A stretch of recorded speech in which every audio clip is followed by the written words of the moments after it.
ఎలా అనిపిస్తుంది? నేను ఎపిసోడ్ ఎలా అనిపిస్తుంది?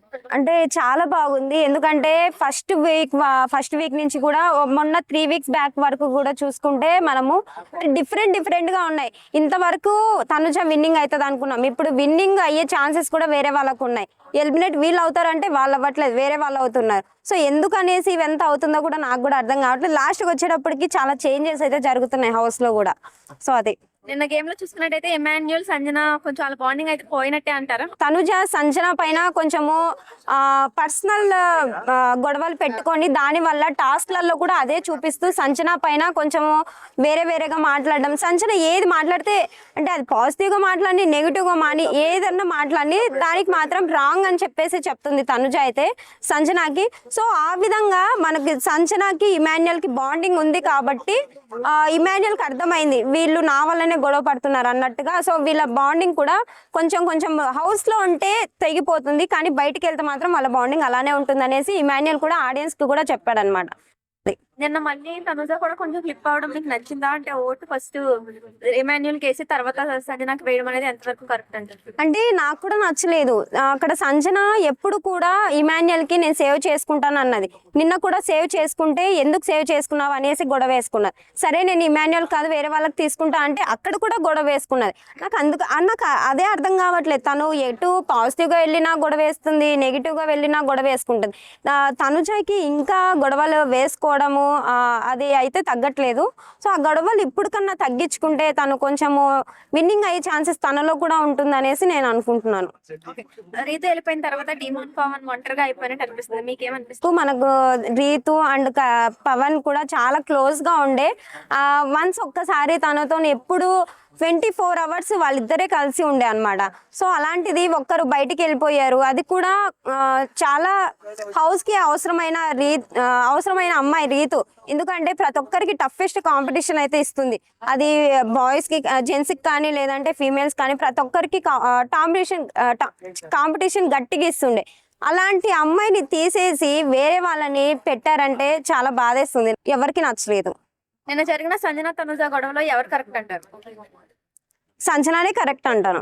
ఎందుకంటే తను హౌస్ లో ఉన్నప్పటి నుంచి తను అదే చెప్తుంది, నేను మాత్రం ఒకరికే సేవ్ చేసుకుంటాను, ఒకరిని కాపాడుకుంటాను అన్నట్టుగానే చెప్తుంది. తను హౌస్ మొత్తం కూడా అదే చూపిస్తుంది. సో మళ్ళీ ఇక్కడ వచ్చేసి ఇమాన్యుల్ తీయడము కరెక్ట్ కాదనేసి అంటుంది. ప్రతి ఒక్కరి దగ్గర కూడా తను ఫ్లిప్ అయ్యి మాట్లాడుతుంది తనుజ అయితే. సో నాకైతే సంజనానే కరెక్ట్ అనిపించింది.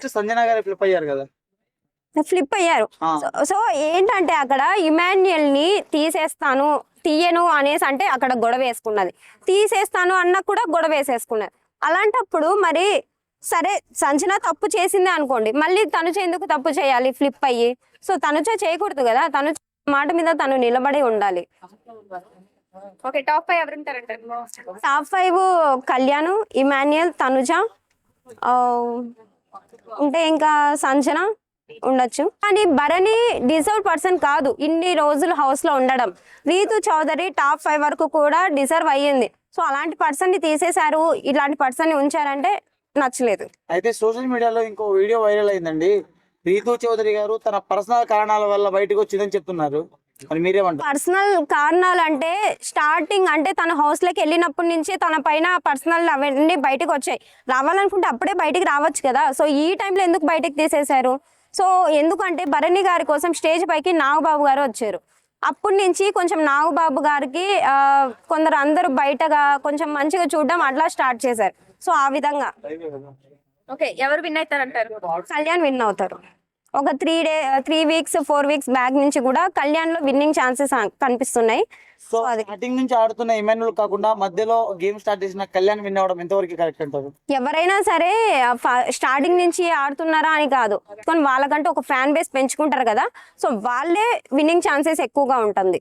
సో అప్పట్లో చూసుకుంటే రైతు బిడ్డ ప్రశాంత్ అని చెప్పేసి పల్లవి ప్రశాంత్ వచ్చారు. అవును, ఇప్పుడేమో ఆర్మీ బిడ్డ జై జవాన్ జై కిసాన్ అని చెప్పేసి అప్పుడు కిసాన్ వచ్చారు, ఇప్పుడు జవాన్ వచ్చాడని చెప్పేసి చెప్తున్నారు. అంటే పల్లవి ప్రశాంత్ కామన్ మ్యాన్ అయితే కాదు, ఎందుకంటే తను యూట్యూబర్, ఇన్స్టాలో రీల్స్ పెట్టుకుంటూ యూట్యూబ్ పెట్టుకుంటూ ఉండే. సో అలాంటి పర్సన్ కామన్ మ్యాన్ అయితే అసలు కాదు. ఒక జెన్యున్ గా విన్నర్ అవుతే కూడా కళ్యాణ్ అవుతే కూడా, ఎందుకంటే తనకంటూ ఒక పిఆర్ లేరు, ఒక ఫ్యాన్ బేస్ లేదు. అలాంటి పర్సన్ కూడా ఫ్యాన్ బేస్ అంతా తెచ్చుకొని విన్ అవుతున్నారు కామనరే. నెక్స్ట్ అలానే డిమాండ్ పవన్ అయితే కామనర్ కాదు, తను కూడా కొంచెం సెలబ్రిటీ ఇన్ఫ్లుయెన్స్ సైడ్కే వస్తారు. మనకి కామనర్ అంటే ఎవరు, కళ్యాణ్ ఒకరే. సో కామనర్ పదానికి నిజంగానే నిరూపిత నిదర్శనం అంటారు. అవును నిజంగా. Okay, thank you. Thank you.